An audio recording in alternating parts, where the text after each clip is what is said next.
ನಮಗೆ ಶರತ್ ಅನ್ನೋರಿ 5 ವರ್ಷದ ಒಬ್ಬ ಹುಡುಗ ಅದಾನ್ರಿ. ಇವರ ಸಮಾಜದಿಂದ ಬಹಿಷ್ಕಾರ ಹಾಕಿ ನಮ್ಮನ್ನು ಹೊರತು ಬಿಟ್ಟಿದ್ದಕ್ಕಾಗ್ರಿ ಹುಡುಗ ಆಡಾಕೋದು ಹೋದ್ರೆ ಅವ್ರ ಮನೆಗಿದ್ದು ರೀ. ಇವ್ರನ್ನ ಹೊರತು ಬಿಟ್ಟಾರ, ಅವ್ರ ಜೊತೆ ಮಾತಾಡಬೇಡ ಅಂತ ಅವ್ರು ಹುಡುಗರನ್ನ ಮನೆಗೆ ಕರ್ಕೊಂಡು ಹೋಗ್ರಿ. ನಮ್ಮ ಹುಡುಗನ ದೂಡಿ ಕಳಿಸ್ತಾರೆ ಮನೆಗೆ ರೀ. ಅಂಗಡಿಗೆ ಹೋದ್ರೆ ಮನೆಗೆ ಹೊಳ್ಳಿ ಕಳಿಸ್ತಾರೆ. ಆ ಹುಡುಗ ಏನೂ ಕೊಟ್ಟು ಕಳ್ಸಂಗಿಲ್ಲ. ನಮ್ಮ ಜೊತೆ ಯಾರೂ ಮಾತಾಡಂಗಿಲ್ಲ ರೀ. ಯಾವುದೋ ಕಾರ್ಯಕ್ರಮ ಇದ್ರದು ನಮಗೆ ಹೇಳಂಗಿಲ್ಲ ರೀ. ನಮ್ಮ ಮನೆಗೆ ಬಿಟ್ಟು ಹೇಳ್ತಾರೆ ರೀ. ಮತ್ತು ಯಾರ ಜೊತೆ ನಾವು ಮಾತಾಡ್ದಂಗೆ ಮತ್ತು ಮಾತಾಡಿದ್ರೆ 5,000 ರೂಪಾಯಿ ದಂಡ, ನೋಡಿದವ್ರಿಗೆ 1,000 ರೂಪಾಯಿ ಬಹುಮಾನ ಅಂತಾರೆ ರೀ.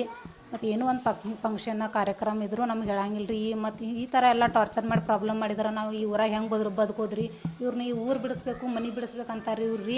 ಮತ್ತು ಸಭೆದಾಗ ರೀ ಹಿಂಗೆ ಗುಡಿ ಒಳಗೆ ಚರ್ಚೆ ಮಾಡೋ ಮೀಟಿಂಗ್ ಒಳಗೆ ರೀ ಹೆಂಡತಿ ಮ್ಯಾಗ ತಾಯಿ ಮ್ಯಾಗ ಕೆಟ್ಟ ಕೆಟ್ಟ ಶಬ್ದಗಳಿಂದ ಮಾತಾಡ್ತಾರೆ ಇವ್ರು ರೀ.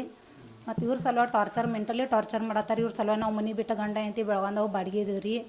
ಮತ್ತು ಈ ಥರ ಎಲ್ಲ ನಮಗೆ ಒಂದು ಪ್ರಾಬ್ಲಮ್ ಮಾಡ್ಕೊತಾನೆ ಅದ ರೀ. ನಮ್ಮ ಹುಡುಗ ಸತ್ತು 4 ತಿಂಗಳು ಆತು ರೀ. ನಮಗೆ ಪ್ರಾಬ್ಲಮ್ ಆಗಿತ್ತು ನಾವು ದೇವ್ರ ಕೇಳಕ್ಕೆ ಹೋದ್ರೆ ರೀ ನಮ್ಮ ಗಂಡಗನ್ನು ಇವರ ಭಂಡಾರ ಮುಟ್ಟಿಸಿ ಅಂಗಾರ ಮುಟ್ಟಿಸಿ 3 ತಿಂಗಳು ಗಡುವು ಇಟ್ಟು ರೀ. 3 ತಿಂಗಳ ಒಳಗೆ ಏನಾರೇ ಪ್ರಾಬ್ಲಮ್ ಆದ್ರೂ 1,00,000 ರೂಪಾಯಿ ದಂಡ ಅಂತ ಹೇಳಿ ರೀ. ಅದು ಎಲ್ಲ ಮುಗೀತು ರೀ. ಅದೆಲ್ಲ ಮುಗಿದ ಬಳಿಕನೂ ಮತ್ತು ನಮ್ಮನ್ನ ಹೊರತು ಬಿಟ್ಟಾರೆ. ಯಾರು ನಮ್ಮ ಜೊತೆ ಮಾತಾಡೋಂಗಿಲ್ಲ ಹಿಂಗೆಲ್ಲ. ಈಗ ನಾವು ಗುಡಿಗೆ ಹೋಗಕ್ಕೆ ಕೊಡತ್ತಿಲ್ಲ ರೀ. ನಮ್ಮದು ಪೂಜೆ ಐತೆ ರೀ. ಪೂಜೆ ಚಾವಿನೂ ಕೊಟ್ಟಿಲ್ಲ ರೀ. ನಾವು ಪೂಜೆ ಮಾಡಕ್ಕೆ ಬಿಟ್ಟಿಲ್ಲ ರೀ. ಫಸ್ಟ್ ಅದು ಎಲ್ಲ ಮಾಡ್ಕೊತ ಬಂದೀವಿ ರೀ. ಈಗ ಏನು ಸಮಾಜದಿಂದ ಹೊರಗೆ ಹಾಕಿ ಬಹಿಷ್ಕಾರ ಹಾಕಿದಾರಲ್ಲ ಅವಾಗಿಂದ ನಮಗೆ ಪೂಜೆ ಕೊಟ್ಟಿಲ್ಲ ರೀ ಅವರು.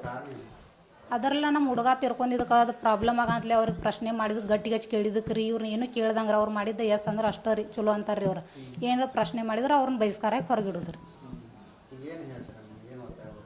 ನಮಗೆ ಮೆಂಟಲಿ ಟಾರ್ಚರ್ ಮಾಡತ್ತಾರೆ. ಹಿಂಗೆ ಮಾಡಾಕತ್ರ ನಾವು ಈ ಊರಾಗ ಹೆಂಗೆ ಇರೋದು ರೀ, ಈ ಊರಾಗ ಹೆಂಗೆ ಬದುಕೋದು, ಹೆಂಗೆ ಜೀವನ ಮಾಡೋದು ರೀ, ನಾವು ಈ ಸಮಾಜದಾಗ ಹೆಂಗೆ ತಿರುಗಾಡೋದು ರೀ. ಎಲ್ಲರೂ ನಮ್ಮ ಜೊತೆ ಮಾತಾಡ್ಕೊತ ಚಲೋ ಇದ್ರೆ ಅಷ್ಟೇ ಇರೋದ್ರಲ್ಲ ನಾವು ಇಲ್ಲಿ. ಅವರು ಕುರುಬರ ಸಮಾಜದಾರ ಸಾಂಬ್ರಿಕರ ರೀ. ನಮ್ಮ ಅಂತಂಬರನ ರೀ. ಅಂತಂಬರನ್ನ ಹಾಕಿದ್ದಾರೆ. ನಮ್ಮ ಹೆಸರು ರೇಣುಕಾ ನರಸಪ್ಪ ಸಾಂಬ್ರಿಕರ್.